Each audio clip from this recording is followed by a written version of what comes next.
Today I will show you 4 very different LEGO creations, but they all started from one inspirational LEGO piece, a LEGO mudguard. Hi everyone, welcome back to the channel.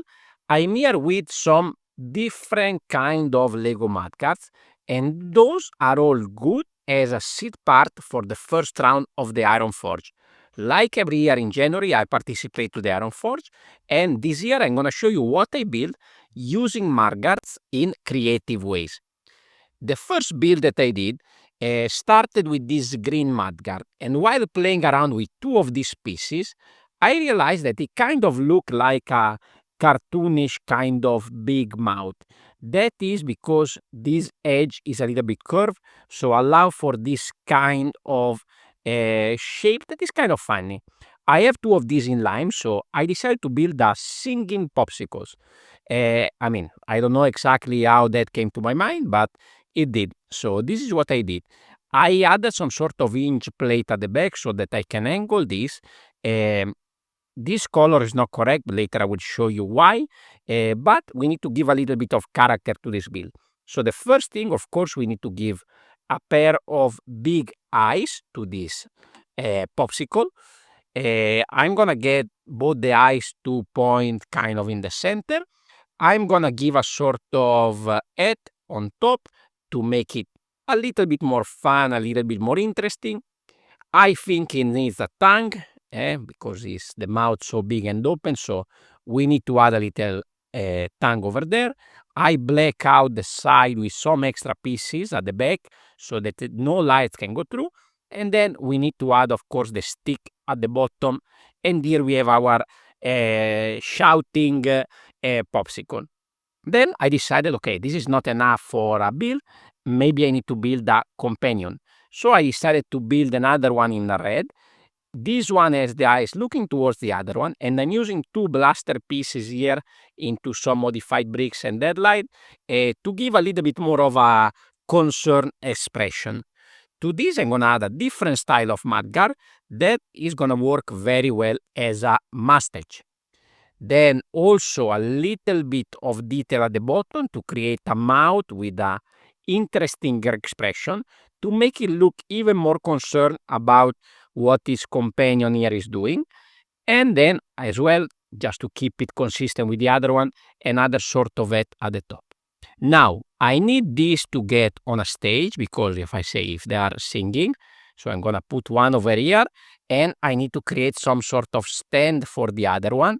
So what I did is added a support at the back so that this can kind of stand up if I balance it correctly. The story behind this is that this is gonna be the karaoke host. So I'm gonna give a little keyboard over here in front of the karaoke host, and the singing one is gonna need a microphone. So here we have a stand, and here we have a little bit of an upscale microphone that fits just nice into there, and we can orient towards the singer. So this is the picture that I took with a little bit of editing, and I submitted to the contest.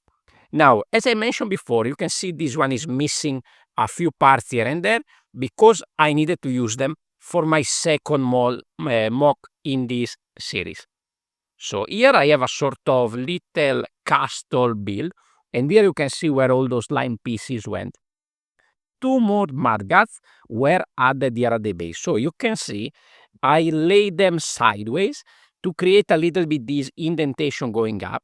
Because here I was planning to have some sort of archery kind of training. So here I have a target that goes over there, and here another one where I added a Harry Potter wand inside to make it look like an arrow has already been shot over there.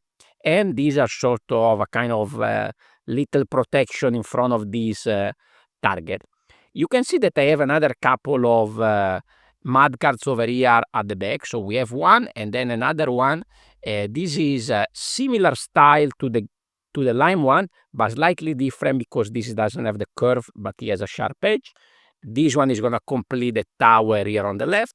And then I have this other mudguard over here. This one is on a hinge because I want to create a detail on top of the door. Here I'm using a little bit of some weird techniques. So To fill up those gaps, I'm gonna add these pieces underneath. Let me see if I can push it through here on camera, like so. And then when I push down, they are held there by pressure. They're not going anywhere. And then I also added an extra layer of upside down build, no mudguard in this case, to just frame that a little bit better. And I need to add a tile on top so that this cannot move. I mean, I can still pull it out, but everything is nice and blocked. Now, of course, on this side is a little bit too open, so I create a kind of palisade to block the, let's say, the extra arrows that they might be thrown to that side. And then at the back, I decided to add a tree. So I'm using some of these friends kind of leaf pieces, fairly recent, that I use in a few mocks and habitats already. I will link them here on screen so you can go and check them out. And here I'm using another bigger kind of mudguard in reddish brown this time to give a little bit of an arching look to this tree. I think now is a pretty nice scene. And now, because this I also wanted to submit to a category of bricks caliber that is called Tail in the Meadow, I decided to create a sort of dinosaur kingdom. So here we have the pterodactyl from the latest CMF series 27, which I already started to build habitats for, not for this one in particular yet. So this is going to be the one shooting the arrows. So you already shoot one over there, and now you can see I added a cape so that I can remove the other arm over there and make it look like he's actually pulling, ready to shot his arrow at this other target over there. He's gonna have another companion in army. This is from the series 25, I think. 27, it should be 25. I wanted to have the T-Rex as well from the series 24, but he's the only minifigure that I'm missing in my collection of this recent CMF. So these are the sort of two experienced soldiers of this animal kingdom. And then I decided to add some recruits to make the build a little bit more interesting and a little bit more cute, because I really like this kind of micro scale Velociraptor. So here is the build completed. I'm not too happy at the end because I didn't have much time to work on the wall because of the time constraint of the Iron Forge contest. But this should have been extended a little bit on this side because it looks weird now to have two towers, wall over there and nothing here. And I should have played a little bit more texture and with a little bit of depth. So now this wall is all at the same level. Probably I should have get a little bit of back and forth to create a little bit of a more interesting detail and maybe something different for this tower that they don't look that nice. But again, I had a time constraint, and before I show you the last two builds, I can tell you why. Maybe you're not familiar with the Iron Forge. So there is this competition called Iron Builder that is arguably the most important LEGO competition of the year. Every year, the best builders in the world go on 1 versus 1 challenge using one particular seed part in a creative way. The way to participate to the Iron Builder is qualifying through the Iron Forge. The first round, the first week of January, is open for everybody, and then they screen to the top 20, to the top 8, and then to the winner of the Iron Forge. Then we'll go into the competition of the Iron Builder during the year. You can go and check out the website. You can go and check out the Discord channel. You can find the previous edition of the Builder and of the Forge with all the previous submissions. It's very, very interesting. Anyway, moving this to the side, the next build is a little bit bigger. Again, I had only a few days because the competition was, I think, 10 days, but I was traveling for 5 of those, so I didn't have much time to build. So the detail of this grass area is pretty simple, but I decided to do some colorful build around it. So over here you can see I added already 2 mudguards here sideways to create a sort of trash can. Over here we have the recycling sign to make it clear what we have over there. In the center, where this with this man is sleeping, taking a nap, we have a table, a sort of picnic table kind of thing with 2 more mudguard pieces that has been used as leg. You can see here the bright color scheme because here we are going to build a playground. The piece that started everything is this big colorful slide, this big yellow slide, that give me the idea. And here you can spot another mudguard. So here I have this red one on top, that is going to be the entrance of this slide. And to make it look like this kid is sliding down, I added actually a Lego rope with the two studs. One is over there and one is attached to the end. So it makes it look, especially if you look at this from the right perspective, that is actually going down the slide, but is kept in that position. You can already get a little bit of the color scheme. So we have yellow, we have red, we have blue. Over here at the front, I wanted to add a seesaw, I think it's called. So here I have this big boat piece that I think it match well the color scheme of the build, even though here I'm not using any mudguard. I was initially thinking about using a mudguard over here, but it was coming out a little bit too much and it didn't have the right colors. So what I decided is just to add it as a decoration. It's actually working well. And then just to block that ugly part with the Technic pieces over there, I'm adding these macaroni pieces to make it look like they're part of the structure. Now, to finish the build, so we already have 1, 2, 3, 4, 5 mudguards. I have one more mudguard over here for the swing. So this is a very simple build. We have the blue mudguard over here with the chains connected to the top. Here I have this sort of fence piece, and I have this kind of all pieces, I don't know exactly what they're called, with this slight inclination, slight angle on the side. I can connect this on an angle to a jumper, and it makes for a pretty interesting swing build. So here is again the final picture that I took for this playground. And then let's move on to the last build.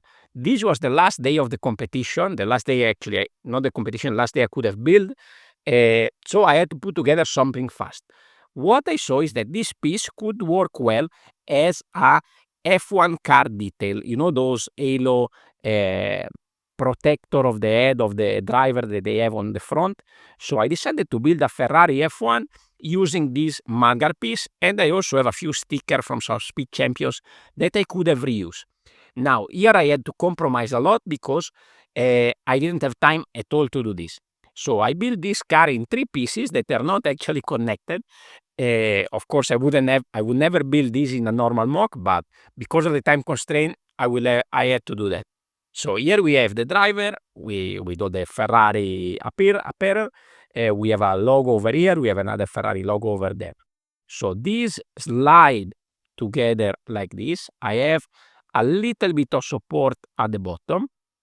So this is something like this, okay? It's not connected, but you have an idea a little bit of the shape. And over here at the back, you can see that this is another mudguard piece that is creating the back side of the cockpit that is perfectly shaped around the driver. So we have one mudguard over there and one mudguard over here on top to create the halo.